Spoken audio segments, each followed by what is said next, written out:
Quelles sont les 3 erreurs à ne pas commettre en temps de crise? Bonjour et bienvenue pour ce nouvel épisode de podcast.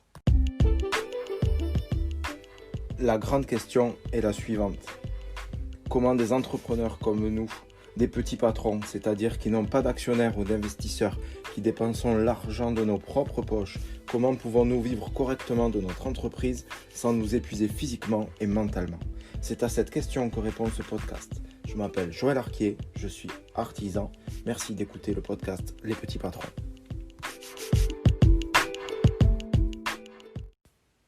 Donc, quelles sont les 3 erreurs fréquentes que tu serais tenté de faire et qu'il te faut à tout prix éviter en temps de crise? Je vais te les lister tout de suite, je vais te donner la liste des 3 erreurs et puis après on va développer tout ça, mais déjà ça va te permettre de commencer à voir ces 3 pistes-là.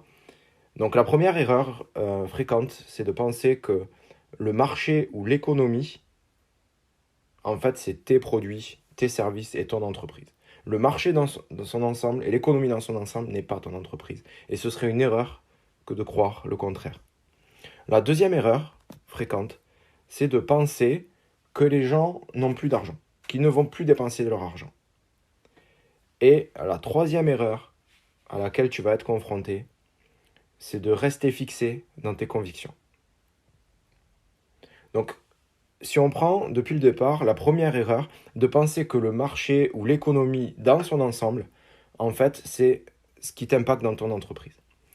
En fait, tu vas entendre, si tu allumes la télé, si tu écoutes la radio, si tu lis la presse, tu regardes même sur ton téléphone, tout ça, dès que tu mets Google, tu vas voir les infos et tu vas voir des entreprises qui font faillite, qui sont en redressement judiciaire, des gens qui sont au chômage, tu vas entendre parler de précarité. Et en fait, tous ces messages-là vont, entre guillemets, t'embrumer le cerveau.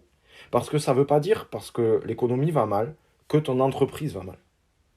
Peut-être que ton entreprise a été impactée pendant le coronavirus, pendant la crise sanitaire, pendant le confinement, et c'est logique. Je pense que 90% des entreprises ont eu un impact. Mais ça ne veut pas dire pour autant que ton entreprise est en difficulté. Si tu penses que le marché et l'économie, c'est ton entreprise, c'est tes produits, en fait, c'est faire une erreur. Parce que tes produits, tu les as mis dans une niche ou dans un marché qui est réduit, avec un client qui est cible, avec une prestation que tu fournis, ou des services que tu fournis, ou un produit que tu fournis, et qui va s'adresser à quelqu'un en particulier. Il ne va pas s'adresser à tout le monde en général. Il ne va pas être indexé sur la bourse. C'est toi qui crées. Donc, tu ne peux pas considérer que parce que l'économie va mal, tu ne peux plus vendre. Tes produits ne vont plus... Tu vas plus pouvoir réaliser ce que tu fais comme tout le monde. Et c'est un vrai risque de penser comme ça. Et en fait, ça va nous amener au deuxième point qui est vraiment important et qui est aussi une erreur qui est très très fréquente, c'est que comme tu penses que l'économie va mal, comme tu penses que le marché va mal, en fait, tu vas, dans ta tête, penser que tes clients, tes prospects et les gens en général n'ont plus d'argent. Et c'est la deuxième erreur qui pourrait être commise, que tu pourrais te laisser gagner par ce sentiment que les gens n'ont plus d'argent. Et en fait, c'est faux. Clairement, c'est faux. Et si tu réfléchis un peu, si tu rationalises la chose, l'argent ne s'est pas évaporé. L'argent est toujours sur les comptes de tes clients. Les Français épargnent comme, je pense, dans aucun autre pays.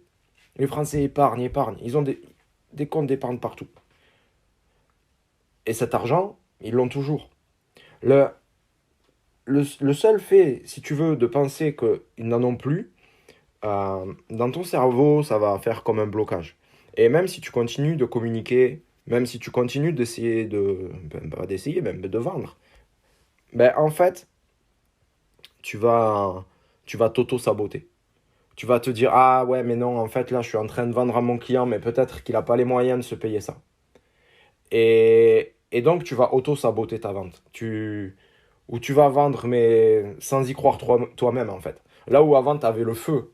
Où avant, tu disais, mon produit, il est top, mon produit, il est le meilleur, c'est moi qui l'ai fait. Ou je suis capable de vous fournir tel type de prestation, tel type de service. Ce feu-là, en fait, tu vas le perdre. Dans ta tête, ça va disrupter complet. Et tu vas plus transmettre ton énergie à ton client ou à ton prospect. Et donc, du coup, bien, en fait, tu vas réduire tes ventes clairement. Et donc, tu vas dire, peut-être tu serais tenté de dire, ah, c'est la crise en fait, et les gens n'ont plus d'argent, mais en fait, c'est dans ta tête que les gens n'ont plus d'argent. Les gens ont toujours de l'argent. Et ça pourrait même te conduire à, en voyant que tu ne fais plus de ventes, à faire des promotions qui n'ont aucun sens. À dire, ah oui, mais pour la crise du corona, je vais faire moins cher parce que les gens n'ont plus d'argent. Si ta promotion a un sens, ok, fais-la. Mais si ta promotion n'a pas de sens, si tu le fais juste parce que tu penses que les gens n'ont plus d'argent, c'est pas la peine. Oublie, ne fais pas. Reste dans ta ligne de conduite. Reste droit. Dis-toi, les gens en face de toi, ils ont toujours de l'argent. Parce que sinon, à terme, tu vas trouver que tes ventes ne marchent pas, que tes produits ne marchent pas, se vendent moins bien. Et donc, tu vas vouloir baisser les prix pour gagner plus de clients. En te disant, ben, si je baisse mes prix, j'aurai plus de clients. Mais en fait, c'est faux. À partir du moment où tu baisses tes prix, il faut plus de clients. Et non pas tu auras plus de clients. Et donc, du coup, ça va te challenger d'une autre manière. Ça va être différent de ce que tu es en train de faire. Et ça va être compliqué d'aller chercher des nouveaux clients. Il vaut mieux avoir un client qui claque 10 000 chez toi que 10 000 clients qui claquent 1 € chez toi. Parce que c'est beaucoup plus compliqué d'aller chercher 10 000 clients que d'aller chercher un client. Donc, surtout, ne pense pas que les gens n'ont plus d'argent. Ce qu'il faut, c'est leur donner l'envie de le dépenser chez toi. Parce que les gens actuellement, ils ont l'argent, mais ils vont être frileux à le dépenser. Ils vont être plus frileux. Ils sont dans une période de stress. Ils sont dans une période où ils ne savent pas de quoi demain sera fait et ils s'inquiètent. Donc, si tu veux vraiment que les gens t'achètent tes produits ou t'achètent tes services, il va falloir vraiment que tu puisses les convaincre que, en fait, ils sont en train de sauver quelque chose. Si par exemple, je te donne un exemple. Si tu vends des produits qui sont liés, mettons, à l'habitat. Et avant, tu disais, bien en fait, si vous utilisez tel produit, vous allez avoir tel bénéfice, vous allez être par rapport aux gens qui viennent chez vous, ça va mettre votre maison en valeur, les gens vont faire waouh, c'est super beau, etc. Aujourd'hui, ce type de discours, il va clairement moins bien marcher parce que les gens, ils ont peur. Donc, si tu orientes ton discours en disant, bien en fait, en achetant mes produits liés à votre maison ou à votre appartement, vous allez augmenter la valeur de votre patrimoine. Vous allez mettre votre patrimoine en valeur. Vous allez, en gros, tu leur dis, ben, vous n'allez pas perdre de l'argent, peut-être même que vous allez en gagner si vous m'achetez les produits. Et là, dans ce cas-là, eh bien, en fait, dans la tête des gens, ils vont se dire, ah, ok, en fait, ben oui, c'est vrai que c'est beau, c'est vrai que c'est bien, mais si je vais avoir en plus de la valeur. Ce qu'ils ont peur de perdre actuellement, ils ont peur de perdre. Donc, si tu leur dis, mais en fait, vous sécurisez, ça va marcher. Donc, quel que soit ton domaine d'activité, essaye de réfléchir comment est-ce que dans ton argumentaire de vente ou comment est-ce que dans ta communication, tu vas pouvoir dire à tes prospects, voilà, si vous achetez mes produits, en fait, vous économisez. Si vous achetez mes produits, vous gagnez en valeur. Et là, tu vas pouvoir garder vraiment un cœur d'activité, tu vas pouvoir garder une ligne de conduite dans ta communication ou dans ton argumentaire de vente qui va faire que les clients restent chez toi et continuent de t'acheter comme c'était avant ou presque comme c'était avant. Et c'est une erreur aussi quand on pense que les gens n'ont pas d'argent, on a tendance à éviter de communiquer. On a vu par exemple que à la télé, pendant la période du confinement, il n'y avait quasiment plus aucune pub. Et en fait, c'est une erreur que de ne pas communiquer. Mais, comme je te l'ai dit, il faut communiquer d'une manière différente et il faut sécuriser les gens. Et si tu arrêtes de communiquer, en fait, tu fais une double erreur. La première, c'est que bien, tu n'as plus de visibilité. Et la deuxième, c'est que actuellement, comme tes concurrents ne communiquent plus, ou même pas tes concurrents, mais les entreprises en général ne communiquent plus, eh bien en fait, tu vas te retrouver à communiquer, à avoir plus de visibilité plutôt. Et par exemple, si tu communiques sur Facebook, tu fais du Facebook Ads, de la pub sur Facebook, eh bien en fait, avant, quand on faisait de la pub sur Facebook, avant le confinement, on était en concurrence avec des restaurateurs, avec des hôtels, avec des gîtes. Pendant le confinement, on a fait de la pub sur Facebook et honnêtement, on n'avait plus tous ces gens qui publiaient. Donc notre pub était beaucoup plus visible. Et personnellement, j'ai fait de la pub sur Facebook pendant le confinement et je crois que c'est une de mes publicités les plus rentables. Très sincèrement, c'est une des pubs qui a le mieux marché. Tout simplement parce que les gens avaient besoin de s'imaginer dehors. Les gens avaient besoin de penser à autre chose. Et moi, j'avais une visibilité qui était supérieure puisque j'avais pas toute cette concurrence sur les réseaux. Donc, je pense que la pub est en train de repartir, mais qu'il y a encore des choses à faire. Et en plus de ça, la cerise sur le gâteau, c'est que comme il y avait moins de communicants sur Facebook, les prix étaient plus faibles. Donc on avait des nombres de vues pour le même prix qui étaient extraordinaires.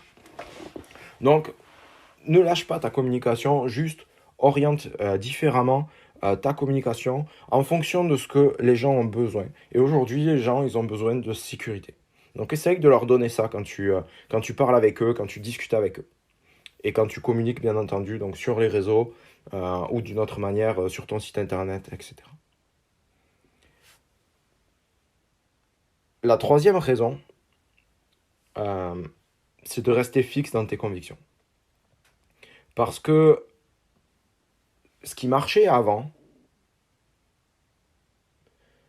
ne marchera peut-être plus dans le futur. Et on a changé d'époque.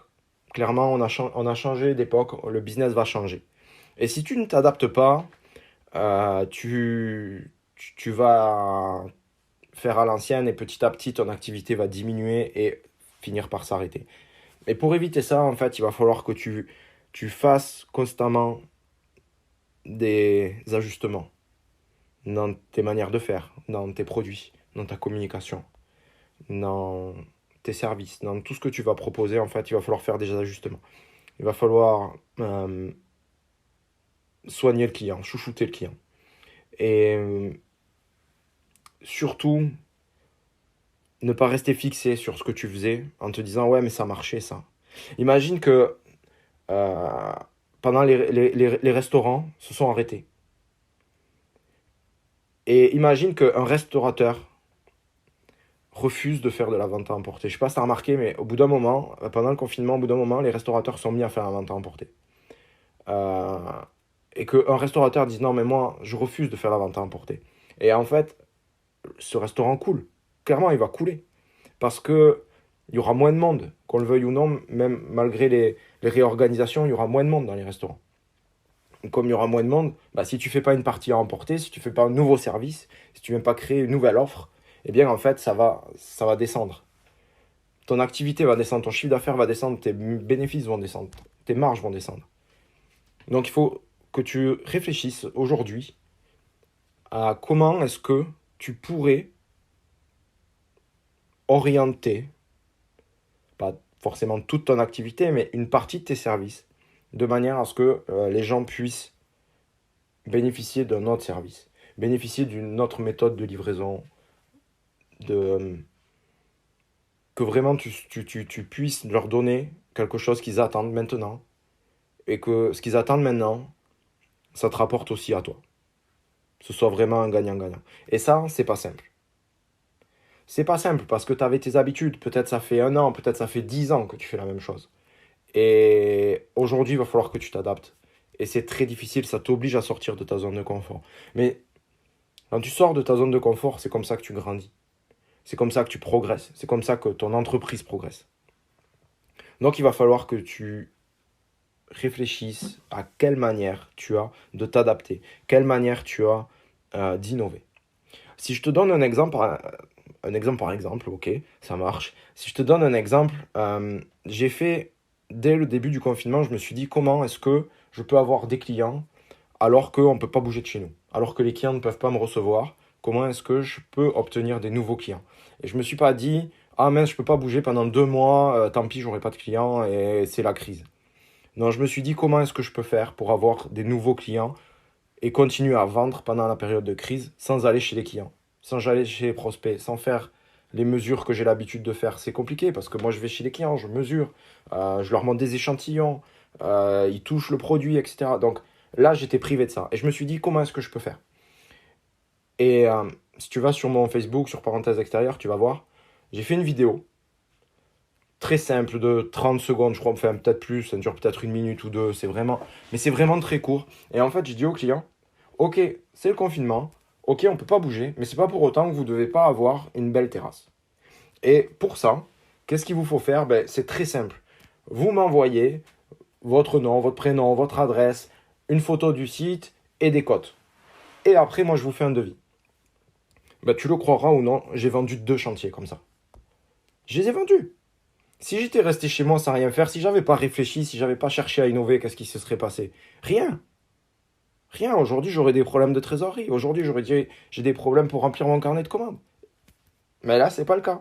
Parce que j'ai été chercher un nouveau moyen. Et donc, je dis pas que j'ai toutes les méthodes, je dis pas que j'ai tout parfait pour caler le truc, mais se poser 5 minutes, 1 heure, 2 heures, le temps que tu veux, souffle, sors-toi la tête de l'entreprise et réfléchis à quelle nouvelle méthode tu vas pouvoir imaginer et créer rapidement pour offrir un nouveau service à tes clients et pour ne pas perdre des clients. Il y a un autre piège aussi dans les convictions, c'est qu'on se dit, ben, puisqu'on on ne bouge pas, on attend l'aide de l'État. Et c'est vrai que l'État a donné des aides, a promis des aides. Certains les ont eues, certains se plaignent qu'ils n'ont pas eu assez. Mais au final, j'ai remarqué que souvent ceux qui se plaignent qu'ils n'ont pas eu assez, ils pouvaient aller bosser. Ils pouvaient trouver des nouvelles techniques, ils pouvaient trouver des nouvelles solutions pour vendre, ils pouvaient trouver des nouveaux produits, ils pouvaient trouver des nouveaux services. Qu'est-ce qu'ils ont fait? Ils se sont mis au canapé à regarder Netflix et à attendre que les aides de l'État tombent. Et ils se sont dit, c'est bon, on va être payé, notre loyer il est payé, no- notre salaire il est payé, parce qu'on aura 1 500 euros. Les loyers ils sont gelés, donc j'ai pas de frais. Je peux reporter mes crédits, etc. Sauf que certains ont fait ça et se sont retrouvés dans des cas où ils ne pouvaient pas bénéficier des 1 500 euros, où leur loyer ne pouvait pas être reporté et où les crédits ne pouvaient pas être décalés. Et là, ils étaient grave dans la galère. Parce qu'ils se sont arrêtés trop longtemps, parce qu'ils n'ont pas cherché à réfléchir, parce qu'ils n'ont pas cherché à innover, à pivoter. Et ça, c'est un gros piège. Et ce piège-là, il va se représenter. Il va se représenter, que tu le veuilles ou non, tôt ou tard, il va se représenter. Donc réfléchis déjà, quand tu vois que ça commence à craindre, à comment est-ce que toi, et toi seul, tu peux t'en sortir. Ne compte pas sur les autres. On dit aide-toi, le ciel t'aidera. En gros, on pourrait dire aide-toi, l'État t'aidera. Dans ce cas de figure, je pense que c'est plutôt ça. Aide-toi et l'État t'aidera. Peut-être. Et pour, euh, pour finir cet épisode de podcast, je voudrais dire de donner un influx positif. Te dire que c'est possible, que les choses ne sont pas une fatalité, que tu n'es pas le marché, que tu peux communiquer et qu'il te faut communiquer, que tu peux vendre et tu vas vendre. Si tu arrives à trouver le bon argumentaire qui va bien, que ne perds pas de vue que tes prospects sont toujours là. Ils ont toujours de l'argent à dépenser chez toi et il faut juste que tu leur donnes l'envie de le dépenser chez toi. Tu sais, hum, la vente, c'est un échange de valeur. C'est toi, tu leur donnes une valeur, ton produit, et eux, ils te donnent une valeur, l'argent. Et pour que de ton produit, ils te donnent de l'argent, il faut tout simplement qu'ils aient l'impression que leur argent, il vaut moins que le produit que tu as à vendre. Et dans ce cas-là, et uniquement dans ce cas-là, ils vont faire le transfert. Et uniquement dans ce cas-là, tu vas vendre. Si tu leur donnes pas l'impression que ton produit, il vaut plus que l'argent qu'ils vont te laisser, tu ne vendras jamais. Et je suis sûr que tu peux le faire. Je suis sûr que tu peux montrer que ton produit vaut le coup, avoir un argumentaire qui montre clairement que ton produit vaut le coup et que tu vas continuer à vendre. Et sois innovant. Sois innovant dans tout ce que tu fais. Essaye de garder ce qui marche et de enlever ce qui marche pas et d'optimiser au maximum. Et reste focus sur le fait que, voilà, c'est pas une fatalité. Ce qui se passe autour de toi, c'est pas une fatalité. Ce qui se passe autour de toi, c'est pas ton entreprise. L'économie, c'est pas tes produits. L'économie, c'est pas tes services. C'est toi qui décides. C'est toi qui peux faire avancer ton entreprise. J'espère que cet épisode de podcast a été utile.